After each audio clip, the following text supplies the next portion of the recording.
എൻ്റെ മോളുടെ ബർത്ത്ഡേ ആയിരുന്നു കേട്ടോ. കേക്ക് കട്ടിങ്ങൊക്കെ ഏപ്രിൽ 9-നാണ്. പക്ഷേ എൻ്റെ അനിയത്തിയും അനിയത്തിയുടെ മോനും കൂടെ ദുബായിലേക്ക് പോവാണ് കേട്ടോ, ഹസ്ബൻഡിൻ്റെ കൂടെ. അപ്പോൾ വീട്ടിലേക്ക് പോയപ്പോൾ എന്തായാലും ഒരു കേക്ക് കൊണ്ടുപോയി കട്ട് ചെയ്യാമെന്ന് വിചാരിച്ചു കേട്ടോ. അപ്പോൾ ഈ ഒരു കേക്ക് ചെയ്തുകൊണ്ടിരിക്കുമ്പോഴാണ് വേറൊരു ഐഡിയ വന്നത്.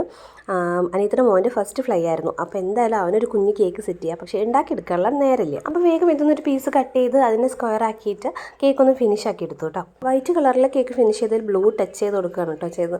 പിന്നെ വേഗം ഒരു കുഞ്ഞ് പ്ലെയിനും അതുപോലെ തന്നെ 2 കൺട്രിയുടെ ഫ്ലാഗുകളൊക്കെ ഒന്ന് സെറ്റാക്കി എടുത്തു കേട്ടോ. 15 മിനിറ്റ് കൂടെ വേണ്ടിയൊന്നുമില്ല കേട്ടോ ഇതൊന്ന് ചെയ്തെടുക്കാൻ വേണ്ടിയിട്ട്.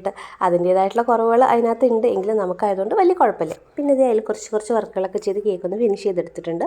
പിന്നെ ക്യാപ്ഷനായിട്ട് നമ്മൾ കൊടുത്തത് happy first fly Kanna we will miss you എന്നാണ് കേട്ടോ. പിന്നെ ഹാപ്പി ജേർണി എന്ന് പറഞ്ഞിട്ട് ഒരു പ്ലക്കാർഡ് പോലൊരു സ്റ്റിക്കും കൂടെ കുത്തി കൊടുത്തിട്ടുണ്ടായിരുന്നു. കേക്ക് കണ്ടപ്പോൾ ആൾ ഭയങ്കര ഹാപ്പി ആയിരുന്നു കേട്ടോ. കേക്ക് കട്ട് ചെയ്ത് ഒരു 3:30 ആകുമ്പോൾ ഒരു വീട്ടിൽ നിന്ന് ഇറങ്ങിയിട്ടുണ്ടായിരുന്നു. അപ്പോൾ അതിൻ്റെ കൂട്ടത്തിൽ തന്നെ നമ്മൾ മോളുടെ കേക്കും കൂടെ സെറ്റ് ചെയ്തിട്ടുണ്ടായിരുന്നു. ഒരു ബട്ടർഫ്ലൈ കേക്കാണ് ചെയ്തത്. അപ്പോൾ ഇതാണ് നമ്മുടെ കേക്ക്. ഇഷ്ടമായെങ്കിൽ സപ്പോർട്ട് ചെയ്യാൻ മറക്കരുത്.